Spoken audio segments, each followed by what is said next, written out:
Not a schlep by any stretch. No, not a schmuck either. A schlep is when you drag stuff with you. No schmuck. Yeah. So why don't you redo that? He wasn't schlepping. How about that? He wasn't a schlep at the wheel. He wasn't a schlep at the wheel. A schlep at the easel.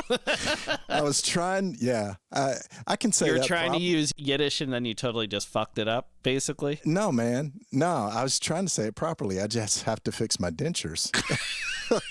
You were eating some chicken before this episode. You were hanging out with a colonel. And I was falling asleep at the wheel. Yeah. It's all that tryptophan in the turkey we're eating. All right. Let's get back to talking. What are we doing? Hey everyone, it's Elliot and Todd. Welcome to Two Designers Walk Into a Bar, an ongoing conversation about pop culture and iconic design.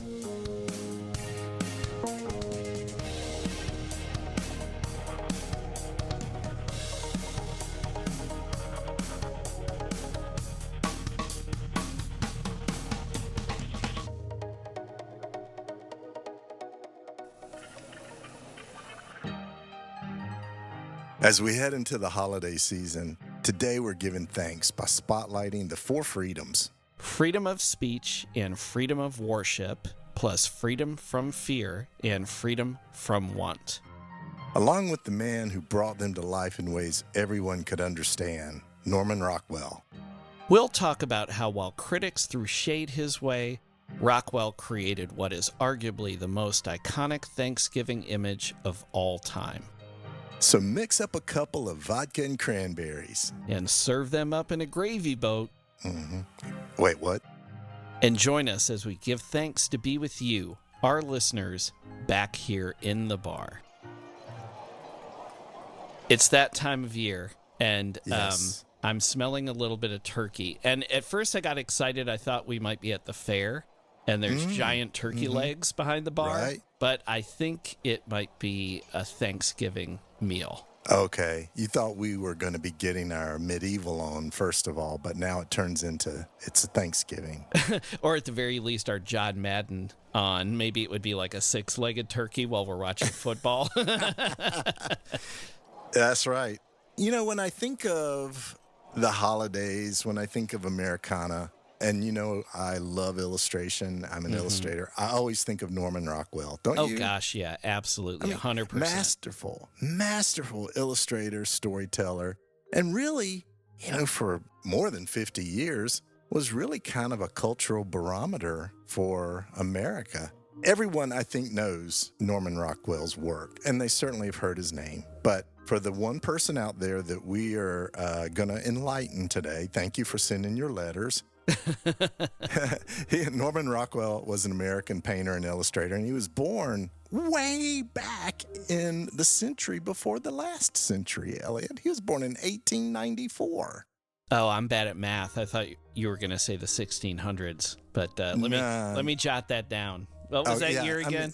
It's 1894, which, you know, basically makes him like Da Vinci or something. I mean, don't look that up. Don't look that up. But he was best known for capturing the essence of 20th century American life, and he's famous for nearly 50 years of Saturday Evening Post covers. And in case we have some newer listeners, there were these things called magazines, which were a bunch of pieces of paper together, and they had a really cool illustration on the cover, and they had articles that were also illustrated. And they don't do those too much anymore, but Saturday Evening Post was huge. It was like the largest circulation in America. And it's, you know, the Post, as well as Rockwell's illustrations, they portrayed everyday scenes with humor, with warmth, and with optimism, which I think was needed in the first half of the 20th century. Yeah, definitely. There were a few historic things we'll get into that were going on that weren't always pleasant.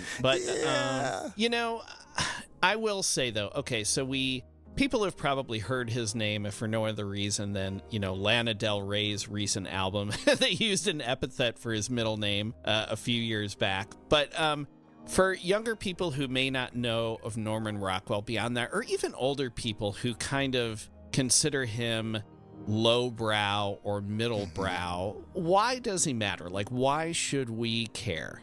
Well, that's a really good question because he certainly has been elevated in your and my time.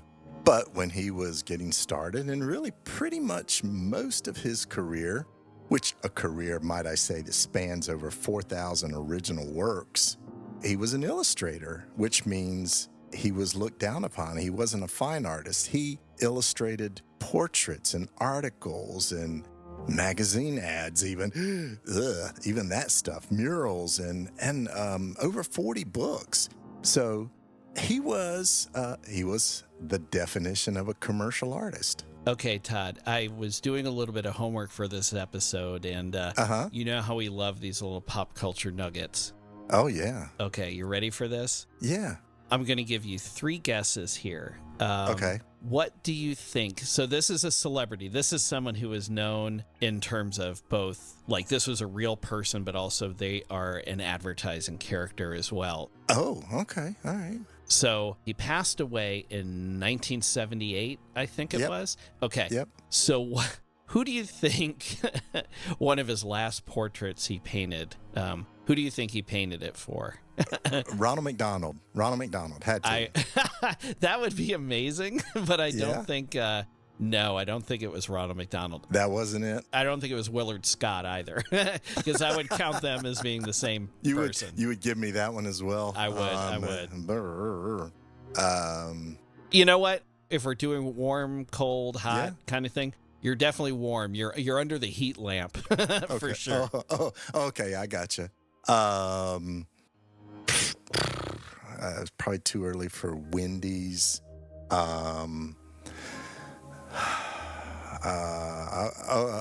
Okay, I can't. I don't know. Are you ready for this? Yeah, blow my mind. All right, Todd, I'm sort of disappointed because I thought your Southern roots ran a little deeper. So one of his last portraits was Colonel Sanders. What? I love that. We'll have to find that and put it on this episode page because I would love to see a Norman Rockwell portrait of Colonel Sanders. I think that would be. I mean, hopefully the chicken bucket's in there, but I don't know. You know. I mean, come on, 2 cultural titans. 2 great tastes that taste great together. Yeah. Right.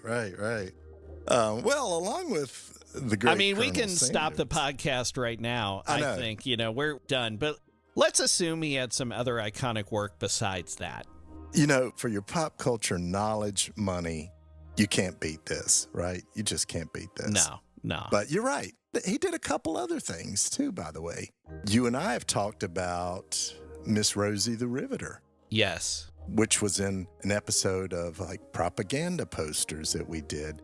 Now, it's mentioned in that episode, and in case some of our listeners don't go back and hear that, it's not the Rosie that everyone is familiar with, and there's a very interesting story of why. So now you got to go back and look at it or listen to it. You can look at the illustration too. You can do both. Heck, it's a free country. That's why we have the propaganda, goddammit. But there's a couple others that I'm sure everybody's familiar with. The 4 Freedoms, which we're going to talk a little bit more about today. Saying Grace, the Santa Claus one where the kid discovers Santa Claus, The Problem We All Live With, which was about school desegregation, very powerful illustration. For, 40 plus years, he was a longtime illustrator for the Boy Scouts of America, producing calendar art and images reflecting the Scout values. So he really did help set up the visual identity of mid-century America, and his work was everywhere. Like we talked about magazines before. Saturday Evening Post, which is one, but a big one for him. Coca-Cola ads. You've heard of Coca-Cola, right? Delicious. Stamps, and even portraits of U.S. presidents. Like Colonel Sanders. There you go. See? Yeah. I love when everything comes together. I've been printing some money in my basement with Colonel Sanders on it. So if he's... Okay. And if you're listening, Elliot said he was printing money in his basement. Using paper and ink and artwork Todd gave me. Oh, man. No, I don't know you.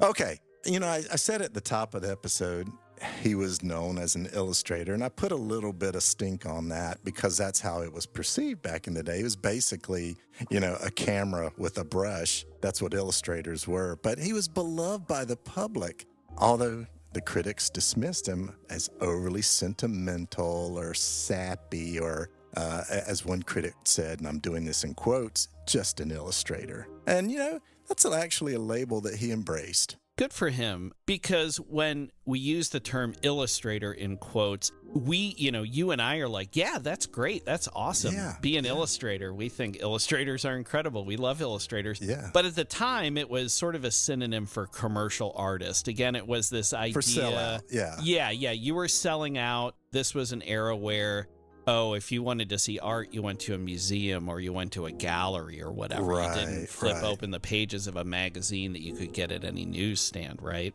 Yeah. Real art by real artists, we couldn't understand. It was way above us. And we've talked about that in our Beats episode and our pop art episode. But anyway, it was guys like Norman Rockwell that elevated the illustrator in all of our minds, because he tackled in his later years really serious topics like racism and civil rights. And that actually helped get him renewed respect at the time. And the problem we all live with, which was about school desegregation, and it's an amazingly Ruby powerful Bridges. piece. Yeah. Amazingly powerful, like taken from real life. Mm-hmm. That has become a lasting symbol of integration and was displayed by the Obamas in the White House in 2011. So his work lives on. It was never meant to. It was always just, hey, it's reproduced and then you move on. But it continues to resonate as this nostalgic yet sometimes critical reflection of American ideas. So whether seen as art or illustration, his influence on pop culture and advertising and national identity is undeniable. One thing that was interesting, I was watching a documentary about him that we'll post to this episode page. We'll post the link to it. And when he was creating all of this work, there's a Norman Rockwell Museum up in Massachusetts, and we'll mention that a little bit. But the reason why all of this work was collected is basically it was sent to whatever agency or publication that commissioned it was. They shot it, and then they just returned it to him because they're like, we've shot the artwork. We can make the separations. Like, who cares? Moving on down the road. The actual value wasn't in the art itself, which I think is really interesting because, he sweated details. He was a technician, he thought a lot about composition, and he did a number of studies, and he worked from live models.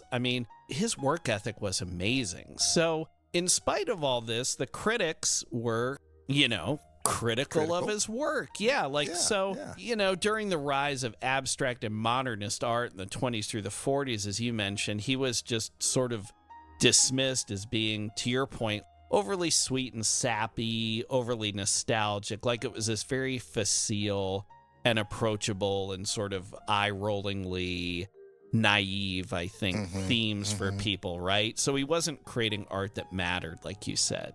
Yeah.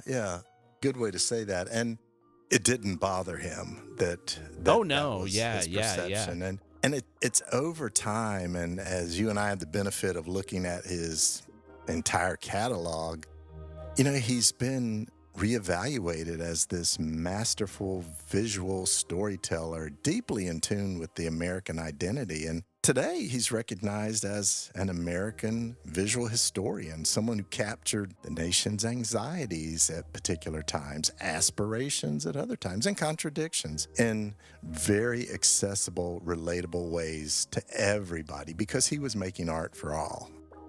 Question for you, and I just don't remember this. There was a Rockwell retrospective at the Art Museum in Raleigh. Do you remember that? Yeah, did we go see that great. together? I don't think you and I were together, but I did see it. It was wonderful. Yeah, I did too. And when you see his art in person and you see the scale and everything, and again, it's always one thing to see something printed in a book. It's another thing to see it in real life. Yeah. And so that's the other thing, because he wasn't exhibiting in galleries. Critics never actually, I think, saw the level of talent that he brought to the work he was doing. Mm-hmm. And so maybe later that's why these critics, or at least some of these academics, came around. So what do you feel made him great? Well, really good question.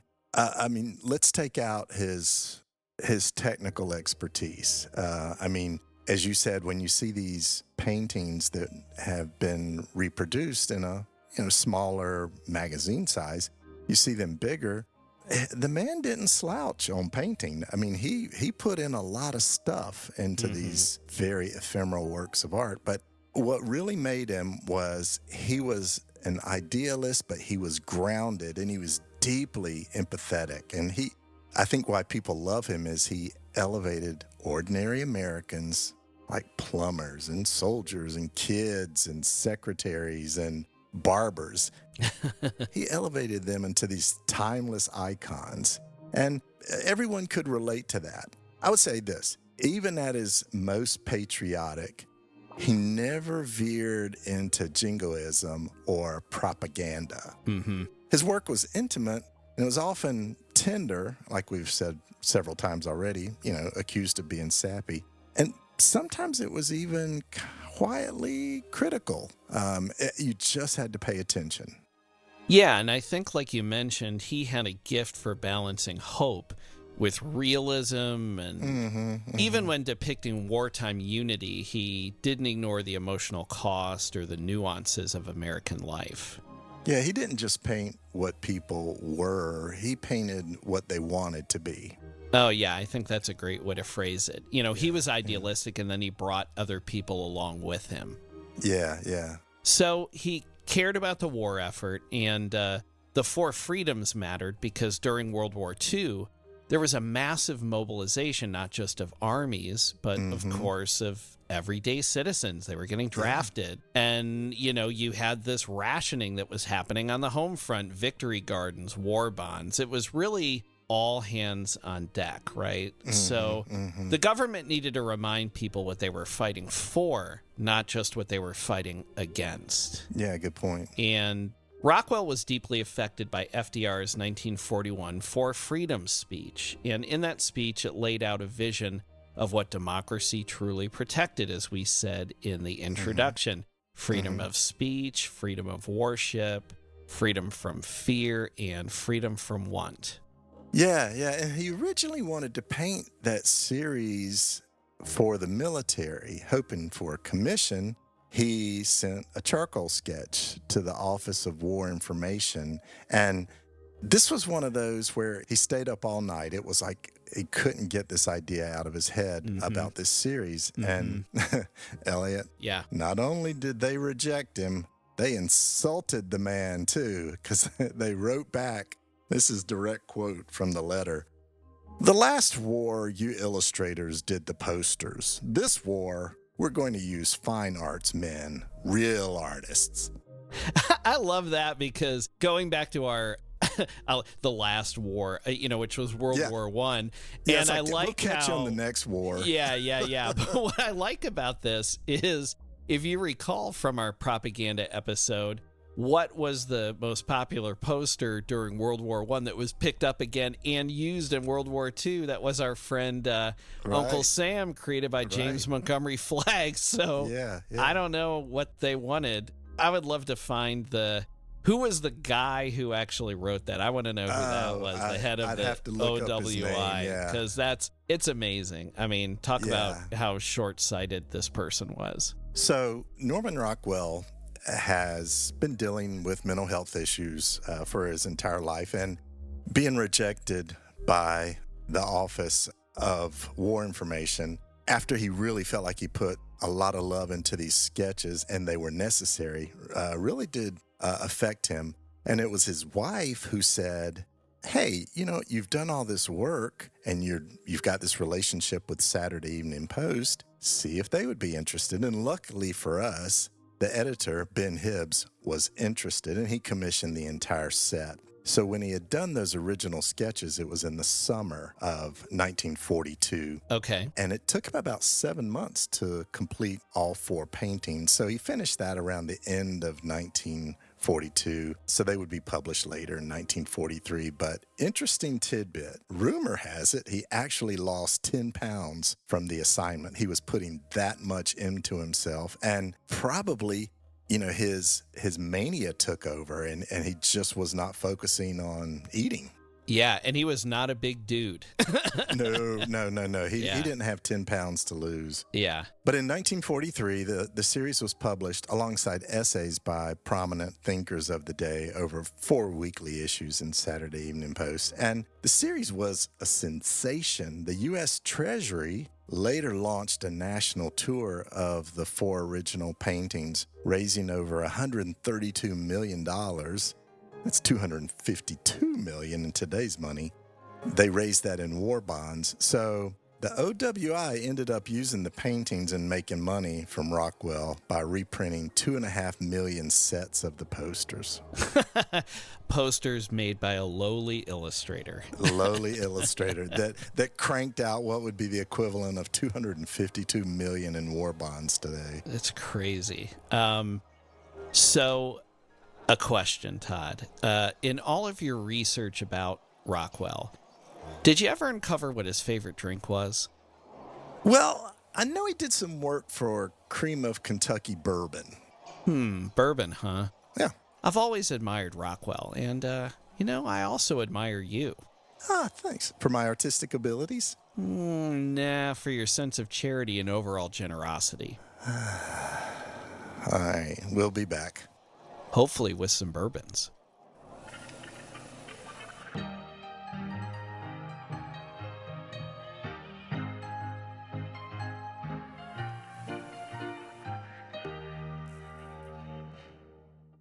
Hi. We want to take a moment to mention that if you're enjoying this episode, we have an archive of topics ranging from the Olympics to movie posters, Think Ghostbusters, iconic images, think Bigfoot, punk music, the Ramones, Saturday morning cartoons, the Pink Panther, and failed products like OK Soda. Visit our website at twodesignerswalkintoabar.com for full episode notes and visuals, the latest blog content, and to sign up for our newsletter. Follow us on social media. We can be found on Facebook, Instagram, Twitter, LinkedIn, and YouTube. Find the links on our website or search using the phrase 2 designers walk into a bar. Most importantly, leave a review on Apple Podcasts. It helps more people like you find podcasts like this. And tell a friend about us. Send them a link to our podcast from your listening platform of choice. And if you're inclined, buy our merchandise. Stickers, coasters, magnets, t-shirts. We're designers. We make good stuff, and it helps support the show. Get in touch. Use the contact form on our website or send an email to hello@twodesignerswalkintoabar.com. We read every message we get. Honest. And we're available for speaking gigs. Email us to learn more. Okay, now, back to the bar.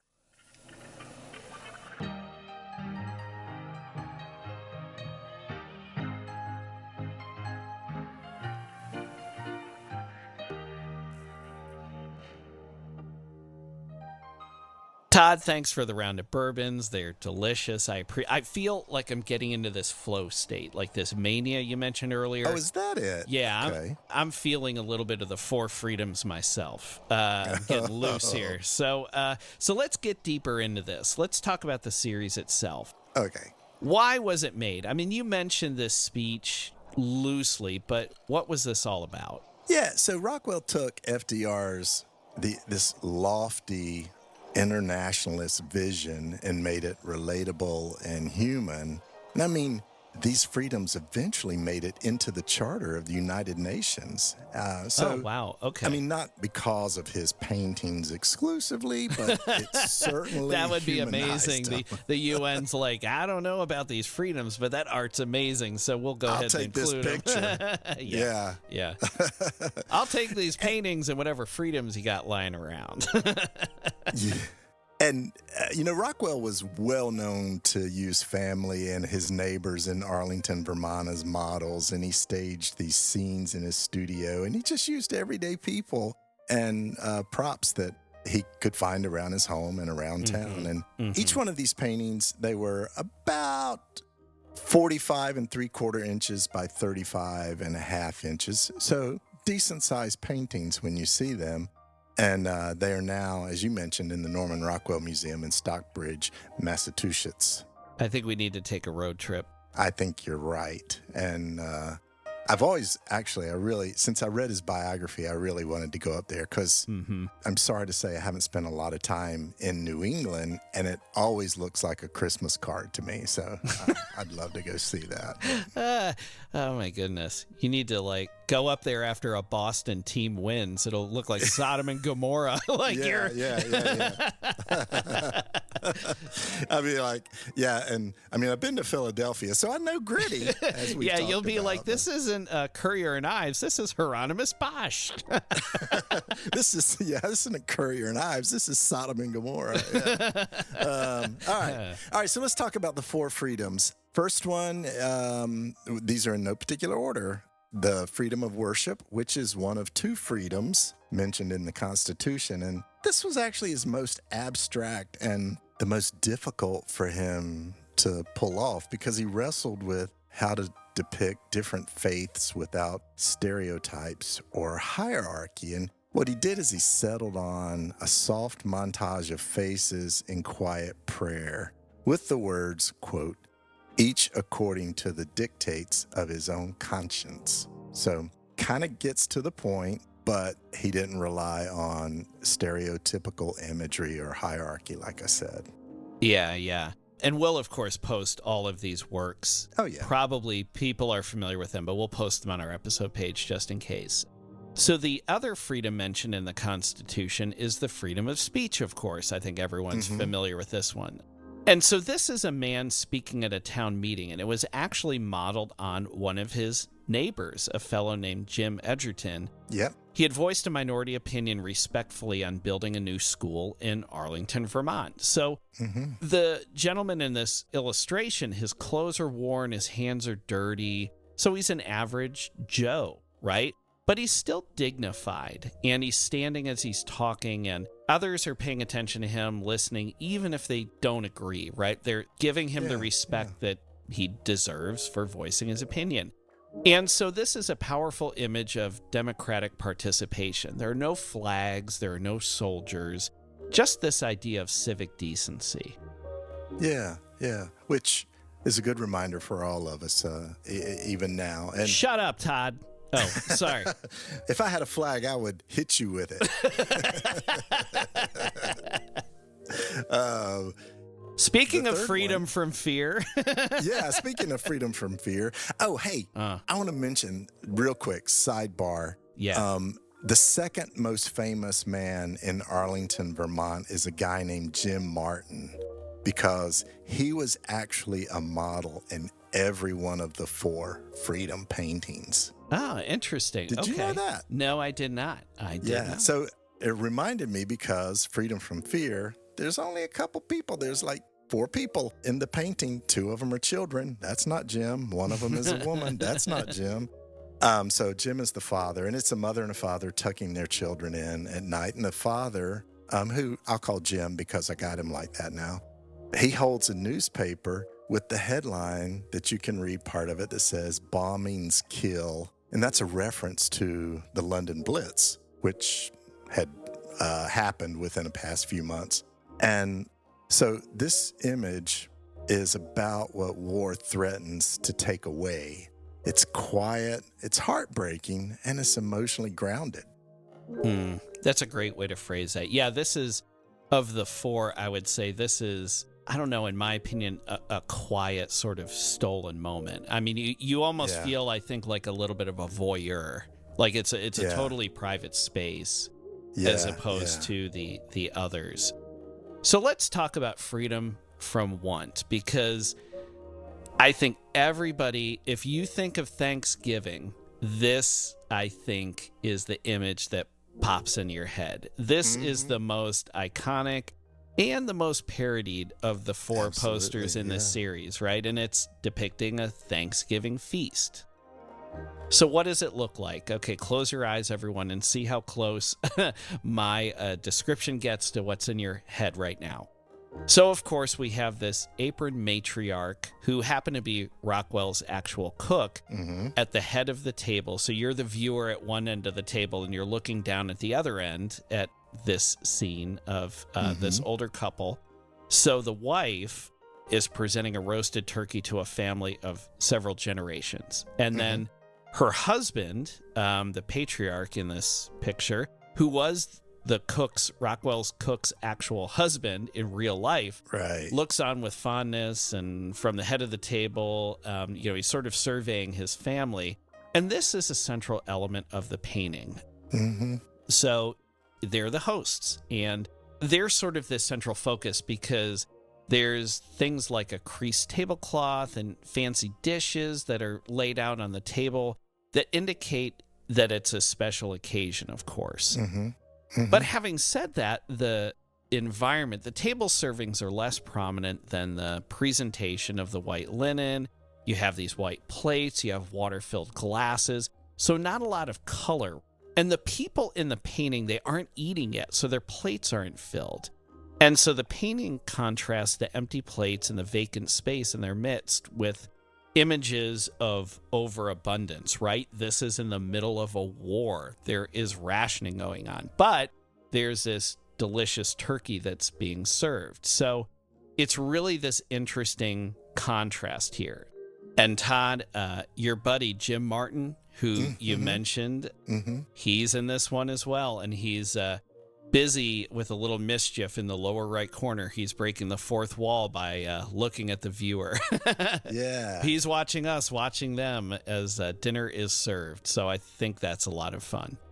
Yeah, same. And that's really another thing that you wouldn't see from a fine artist doing that. So that was another thing that an illustrator can do.